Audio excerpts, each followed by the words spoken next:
Throughout the summer, Democrats cruelly blocked COVID relief legislation in an effort to advance their extreme left-wing agenda and influence the election. Then, a few months ago, Congress started negotiations on a new package to get urgently needed help to the American people. It's taken forever. However, the bill they are now planning to send back to my desk is much different than anticipated. It really is a disgrace. For example, among the more than 5,000 pages in this bill, which nobody in Congress has read because of its length and complexity, it's called the COVID Relief Bill, but it has almost nothing to do with COVID.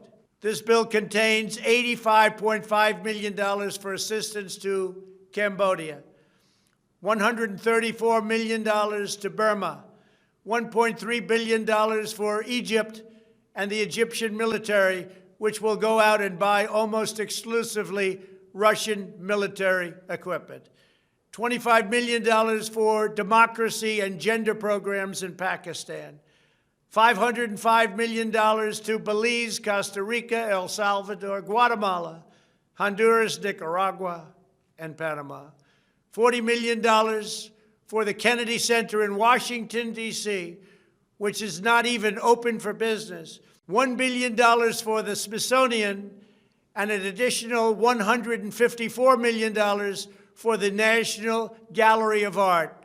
Likewise, these facilities are essentially not open. $7 million for reef fish management, $25 million to combat Asian carp, $2.5 million to count the number of amberjack fish in the Gulf of Mexico, a provision to promote the breeding of fish in federal hatcheries, $3 million in poultry production technology, $2 million to research the impact of down trees, $566 million for construction projects at the FBI. The bill also allows stimulus checks for the family members of illegal aliens, allowing them to get up to $1,800 each. This is far more than the Americans are given. Despite all of this wasteful spending and much more, the $900 billion package provides hardworking taxpayers with only $600 each in relief payments. And not enough money is given to small businesses, and in particular restaurants, whose owners have suffered so grievously.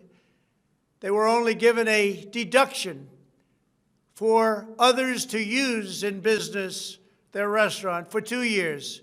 This 2-year period must be withdrawn, which will allow the owners to obtain financing and get their restaurants back in condition. Congress can terminate it at a much later date, but 2 years is not acceptable. It's not enough. Congress found plenty of money for foreign countries, lobbyists, and special interests, while sending the bare minimum to the American people who need it. It wasn't their fault. It was China's fault, not their fault. I am asking Congress to amend this bill and increase the ridiculously low $600 to $2,000 or $4,000 for a couple. I'm also asking Congress to immediately get rid of the wasteful and unnecessary items from this legislation and to send me a suitable bill, or else the next administration will have to deliver a COVID relief package, and maybe that administration will be me, and we will get it done. Thank you very much. President Trump has problems with the stimulus bill. So let's talk about what he said, what was true, what's false, and what's actually in the bill. So what President Trump said is it's taken Congress 7 months to agree on this bill, and that is an absolute fact. It has. They've worked on it for a long time. He also stated there's more than COVID relief in the bill. Well, yeah, this is true because Congress used one act to fund 2 pieces of funding legislation, and the Republicans this is the way they wanted the act written. But President Trump also stated that the bill includes foreign aid, appropriations for museum, appropriations for environmental programs, for the arts, and he wanted greater stimulus checks from $600 to $2,000 for each individual and $4,000 for a couple. He also wants an extension to the 3 martini lunch tax breaks. That's when he was talking about the 2-year extension, that was the idea that he was talking about. So, does the COVID relief bill include funds for foreign countries and unrelated domestic spending? Well, it's actually called the Consolidated Appropriations Act of 2021. And the bill overwhelmingly passed the House and the Senate. In the House, 359 to 53, and in the Senate, 92 to 6. It's $2.3 trillion. So $1.4 trillion on domestic and foreign spending to fund the government for the next year. You know, we've been listening on the news, we're talking about the government's going to shut down and so forth.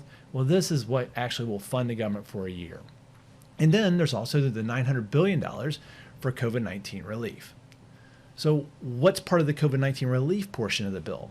Well, first off, it's 693 pages and not 5,000, but that's just some semantics. This would be the second largest stimulus package in the U.S. history. And I hate using the word stimulus package because right now, during the pandemic, the economy is not at the place where we can actually stimulate the economy. This should be considered more like a disaster relief package because that's what we're trying to do. Well, it'll give a second stimulus check for about $600. It'll give an extra $300 a month in enhanced unemployment insurance, $25 billion in rental assistance, $82 billion to education providers, and also $10 billion in child care assistance. So to kind of wrap things up, you know, Democrats wanted a higher payment. They wanted $2,000 to start with. So they've jumped all over President Trump saying this is what he wants. And then Congress, you know, they used one act to fund two pieces of funding legislation. We don't have the appropriations for running the government normally in part of the COVID. It's two parts to the same act. And he is correct on the government spending part, but he's just absolutely wrong as saying it's part of the COVID relief. And I'm afraid that's more of a messaging thing than it is any real reason. And did you notice how he kind of slipped up at the end? He's like the next administration, but then he covered himself and he came back and said, well, and that might be me.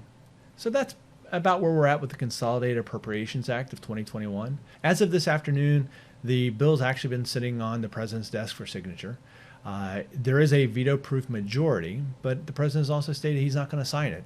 So where we go from here, I don't know. But most of Congress has already left for the holiday season. So the idea where Secretary Mnuchin said that there'd be checks going out next week, I can't see that happening without the president signing the bill. And if he's expecting Congress to come back and fix the bill for him, it's going to be a little while. Thanks for viewing, and welcome to the Chuck Kyle Show. If you like the content, and as we go down the path to 2024, we always want you to get involved. And the biggest way you can is just click the button and subscribe. And if you think I'm right, wrong, or have a question or a comment, just comment below. Well, we'll see you at the next episode.